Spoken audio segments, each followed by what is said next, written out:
believing today. Today is our 5th day of the 64 days and ways to peace, the Michael Chekhov Way. And believing is our tool for today.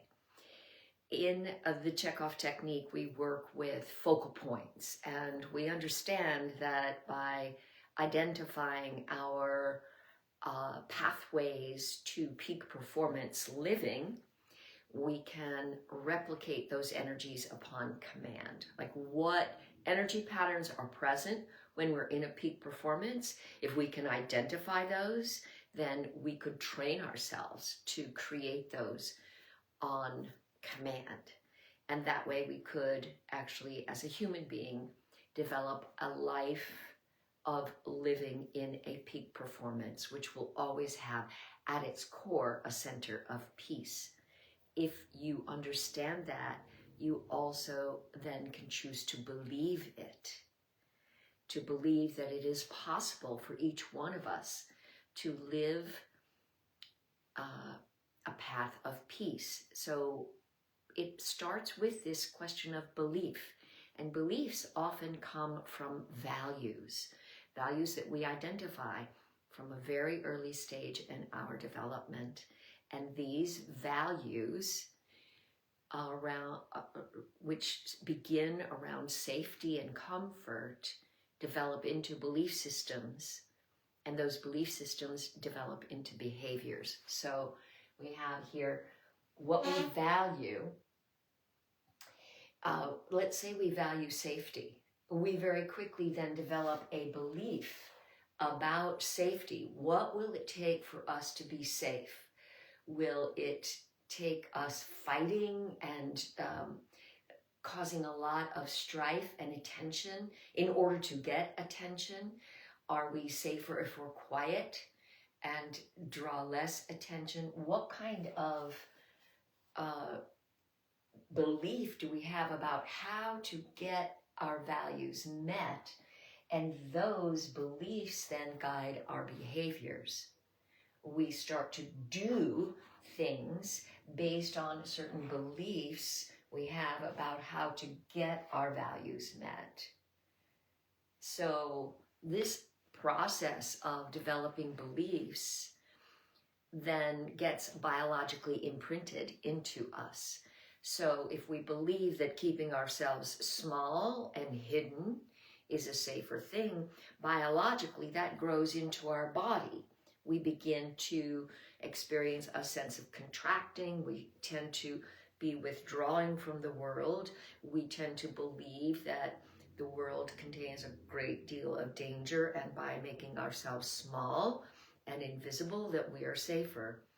Or we find perhaps we go in the expanding area and we find that we need to speak up for ourselves, to defend ourselves, and we start to develop a value for speaking out, and we become very aggressive, and we overexpand, and our body grows to hold an aggressive kind of energy, and our way of navigating through the world becomes much more confrontational. We're seeking much more control in of our environment, you could say, because we have a belief that our safety is best met by this aggressive behavior.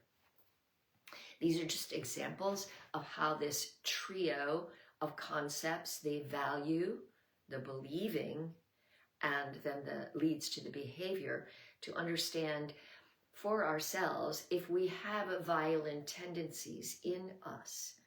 Somewhere is a belief that this is the best way to be. A tendency to allow violence to be done to us. Somewhere inside is this belief that our value is best met by being submissive.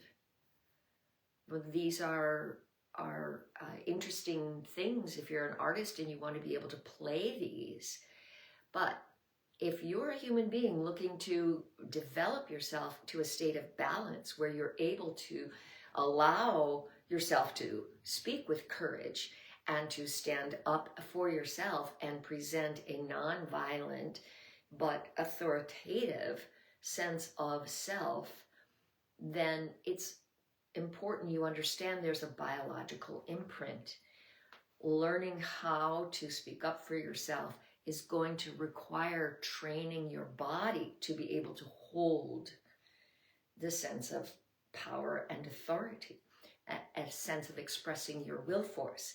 This is where the archetypal gestures of pushing, pulling, throwing, gathering can be introduced into your exercising program so that you can develop a field of feeling safe by smashing, or feeling safe expanding and opening yourself up, or feeling safe closing yourself off and making yourself small if you've grown to be extremely authoritative.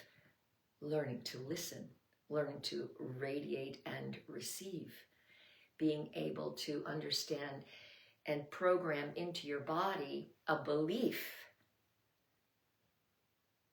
in safety, that your safety is actually in your divine essence.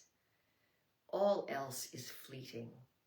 And this believing in the power of love and the power of this light and the power of trusting that your belief will become your biology. As is noted authors speak of, it is well established that how you think, where your focus goes, energy grows, and your thinking process is where belief lives. And these beliefs then bio-imprint in your body. So when you go to open up, free up some old unuseful systems of believing, you want to make sure that you can free the psychophysical imprint that goes with it. So a question for you is, what beliefs are holding you back, and what beliefs are leading you forward, and what beliefs activate violence in you, and what beliefs activate peace? And when you can identify beliefs that trigger violence in you, you can literally express that response to the belief system in a movement.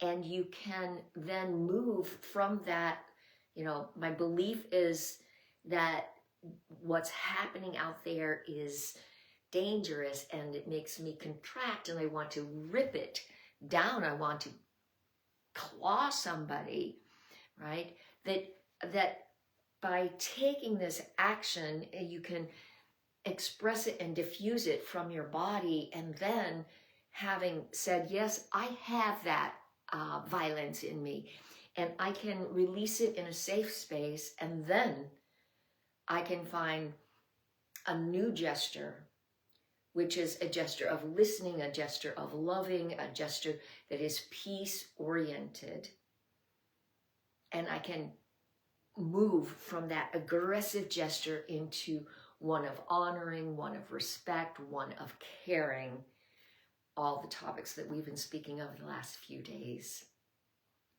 Are you willing to look inward to you to see what incites violence and that's the behavior. Violence is the behavior. What is the belief behind it? And can you understand that there's a value you're seeking? Assess the value again. Question the belief and restructure, reorganize the belief. Detoxify the faulty belief systems from your body, and then bring in a new and healthy belief system that you can imprint, both physically. You can use mantras, meditation, prayers, but I'm highly recommending that you use the psychophysical process to support you to believing that you can and we can, as a community, live in a nonviolent way, in a peaceful way.